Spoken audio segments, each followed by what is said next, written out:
Hello friend, स्वागत है आप सभी को मेरे यूट्यूब चैनल फुल डिटेल से। कैसे फ्रेंड आप सभी लोग? उम्मीद कर रहा हूँ आप सभी लोग अच्छे होंगे।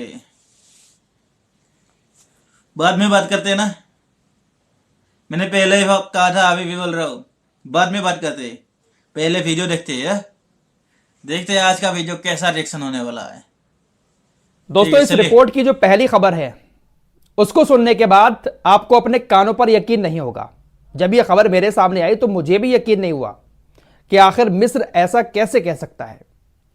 इस खबर के अलावा और भी बहुत सारी दिलचस्प खबरें हैं, मजेदार खबरें हैं जो आपको आगे बताऊंगा। चैनल पर पहली बार आकर हमारी वीडियो देख रहे हैं, सब्सक्राइब करके हमारे साथ जुड़ जाएं, क्योंकि यहां पर ऐसे ही मजेदार और दिलचस्प खबरें हमेशा बताई जाती हैं।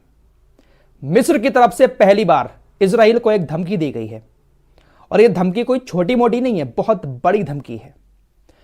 मिस्र के राष्ट्रपति ने कहा कि देखिए, अगर आपने गाजा पर हमले बंद नहीं किए, गाजा के खिलाफ युद्ध बंद नहीं किया, तो हम मिडिल ईस्ट में बॉर्डर वॉर करने के लिए मैदान में उतर जाएंगे।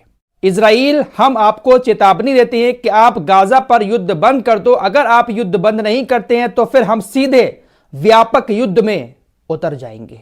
यह धमकी, यह चेतावनी मिस्र की तरफ से इजराइल को दी गई है। यह सब क्यों हो रहा है? 2-3 दिन से मैं आप लोगों को लगातार खबरें बता रहा हूं कि इजराइल की सेना अब रफा पर हमले कर रही है, और जो गाजा के लोग रफा में रह रहे हैं उनको मिस्र की तरफ भगाने की कोशिश कर रही है। मिस्र से लगातार इजराइल की सेना कह रही है कि आप पीछे हट जाएं, हम अपनी सेना को यहां पर तैनात करेंगे। तो इन्हीं सारी वजहों के चलते हुए अब मिस्र इस तरह से इजराइल को धमकी देने पर उतर आया है। नाम गाजा का ले रहा है कि आप गाजा में युद्ध बंद कर दें, वरना हम युद्ध में उतर जाएंगे। देखते हैं कि मिस्र अपनी सीमा की हिफाजत इजराइल के सैनिकों से कैसे करता है। अगली खबर की तरफ चलते हैं। हमास ने अभी कुछ देर पहले इजराइल के 7 सैनिकों को एक झटके में खत्म कर दिया। हमास की जो अल-कुद्स ब्रिगेड है, उसने अभी कुछ देर पहले जानकारी देते हुए कहा कि खान यूनिस के पश्चिम में हयात स्कूल के करीब अल हबुज के पास एक आवासीय अपार्टमेंट है। इस डिपार्टमेंट में इजराइल के 7 सैनिक जाकर छिपने वाले थे। छिपकर वो हमास के लोगों पर हमला करते, लेकिन हमास को पहले ही भनक लग गई कि इस अपार्टमेंट में ये लोग जाकर छिपने वाले हैं। हमास ने टीबीजी रॉकेट से निशाना बनाया, रॉकेट से पूरे अपार्टमेंट को उड़ा दिया, जिसमें इन 7 सैनिकों की मौत हो गई। हमास की अल-कुद्स ब्रिगेड ने बताया कि जब हमने टीबीजी रॉकेट उस अपार्टमेंट पर छोड़ा तो वहां से रोने की आवाजें आने लगी, चीखने की आवाजें आने लगी, और आवाजें कुछ देर के बाद शांत हो गईं, और उस अपार्टमेंट से कोई भी निकलकर नहीं भागा।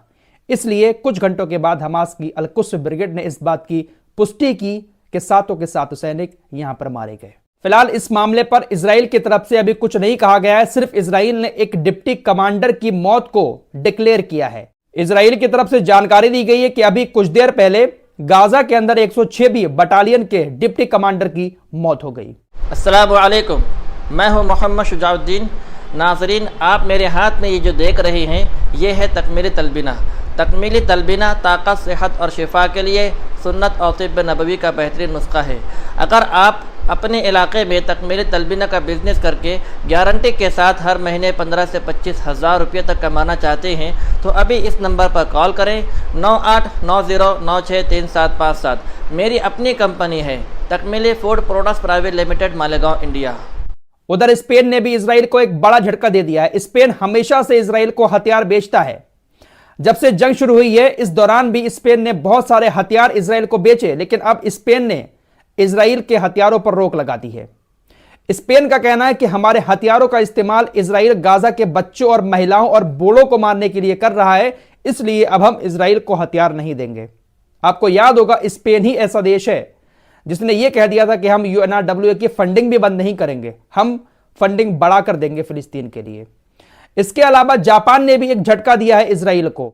इजराइल की एक बहुत बड़ी कंपनी है जिसका नाम है एल्बिट। यह कंपनी सेना के हथियार बनाती है, और हथियार भी बहुत खतरनाक वाले होते हैं। जापान के अंदर यह कंपनी काम कर रही थी, लेकिन जापान ने इस कंपनी को अपने देश से बाहर निकाल दिया है। जापान ने इजराइल की हथियार बनाने वाली कंपनी एल्बिट को अपने देश से इसलिए भगा दिया क्योंकि जापान का कहना है कि इंटरनेशनल कोर्ट ऑफ जस्टिस ने इजराइल को नरसंहार करने वाला बताया है, लिहाजा हम इजराइल की कंपनी को अपने देश के अंदर नहीं रख सकते। साथ ही साथ जापान ने और देशों से भी कहा है जो देश इजराइल को हथियार दे रहे हैं और हथियार बनाने वाली कंपनियां जिस देशों में इजराइल की चल रही हैं, उन देशों को भी अपने देश से इजराइल की कंपनियों को भगाना चाहिए। जापान ने यह बड़ा झटका इजराइल को दिया है। इंटरनेशनल कोर्ट ऑफ जस्टिस के कानूनों को मानने का ऐलान जापान की तरफ से किया गया है। इजराइल की सेना ने पिछले 4 महीने में हमास को खत्म करने के नाम पर ऐसे लोगों को मारा है। क्या यह आपको हमास का बंदा लग रहा है? यह हमास का बंदा नहीं है, बल्कि फिलिस्तीनी स्वास्थ्य मंत्रालय के general director of private medicine doctor तहा अल शांति हैं। इजराइल की सेना ने इनको और इनके परिवार को आज मार डाला। क्या यह हमास के लोग हैं? हमास के नाम पर इजराइल की सेना ने ऐसे ही लोगों को तो मारा है। दोस्तों, सीज फायर की डील को लेकर लगातार कतर, मिस्र और अमेरिका अभी भी कोशिश में लगे हुए हैं कि हमास और इजराइल के बीच कोई डील हो जाए, युद्ध विराम हो जाए, बंधकों की अदला बदली हो जाए। अभी कुछ देर पहले ही हमास की तरफ से अपनी शर्तें रखी गई हैं कि अगर इजराइल हमारे इस प्रस्ताव को मान लेता है तो हम सीज फायर करने के लिए राजी हैं। हमास ने कहा है कि सीज फायर को लेकर हमारी जो राय है वो ये है कि 4.5 महीने का सीज फायर होना चाहिए और ये 4.5 महीने का जो सीज फायर होगा इसमें 45-45 दिन के अलग अलग चरण होंगे। पहले चरण में हमास इजराइल के कुछ बंधकों को छोड़ेगा, उधर से इजराइल अपने जेल से फिलिस्तीनियों को रिहा करेगा। इसके अलावा गाजा जो पूरी तरह से तबाह हो चुका है, सारे मकान, सारी बिल्डिंगें तबाह हो चुकी है, उनको दोबारा से बनाने का काम शुरू किया जाएगा। इजराइल की सेना गाजा से पूरी तरह से वापस होगी, लाशों की भी अदला बदली की जाएगी। इजराइल के कैद में फिलिस्तीन के जो लोग मर चुके हैं उनकी लाशें इजराइल के पास है, उनको हमास को दिया जाएगा। साथ ही साथ इजराइल के जो लोग हमास के कब्जे में मरे हैं उनकी लाशों को हमास इजराइल को देगा। हमास ने कहा है कि इजराइल की जितनी भी महिलाएं हमारे कब्जे में हैं उनको हम रिहा करेंगे, उसके बदले में इजराइल को फिलिस्तीन के सभी बच्चों, महिलाओं और बुजुर्गों को पहले चरण में छोड़ना पड़ेगा। बाकी जो बंधक बचे उनकी अदला बदली दूसरे और तीसरे चरण में की जाएगी। हमास का कहना है कि ये जो सीज फायर की डील होगी इसमें गाजा के लोगों के लिए मदद भी नहीं रोकी जाएगी। रोजाना तकरीबन 500 ट्रक गाजा के अंदर आने चाहिए, क्योंकि ट्रकों की तो लंबी लाइन लगी है, मदद करने वाले खड़े हुए हैं, लेकिन वही बात है कि गाजा के अंदर इजराइल की सेना, इजराइल के लोग ट्रकों को आने नहीं दे रहे हैं। रिपोर्ट्स के मुताबिक हमास ये चाहता है कि तकरीबन 3000 से लेकर 5000 तक फिलिस्तीनी कैदी इजराइल की जेल से रिहा हों और ये वो कैदी होंगे जिनका नाम हमास खुद लिख कर देगा। हमास जिन लोगों के नाम इजराइल को देगा, इजराइल उन लोगों को अपनी जेल से रिहा करेगा। अब शुरुआती खबरें कुछ ऐसी आ रही हैं कि इजराइल का प्रधानमंत्री नेतन्याहू राजी तो हो रहा है डील करने के लिए, 4.5 महीने की सीजफायर के लिए भी, लेकिन कुछ खबरें ऐसी भी आ रही हैं कि इजराइल ने कहा है कि हमास की ये जो शर्तें हैं ना, ये एक्सेप्ट करने वाली नहीं है। लेकिन कतर, मिस्र और अमेरिका लगातार कोशिश में लगे हुए हैं कि किसी भी तरह से इन दोनों के बीच डील हो जाए। हमास ने सीज फायर की डील को लेकर अपना ये प्रस्ताव रखा तो उसके बाद इजरायली अधिकारियों ने कहा कि याह्या सिनवार जो है वो इसलिए सीज फायर की डील कर रहा है ताकि वो अपने आप को मौत से बचा सके।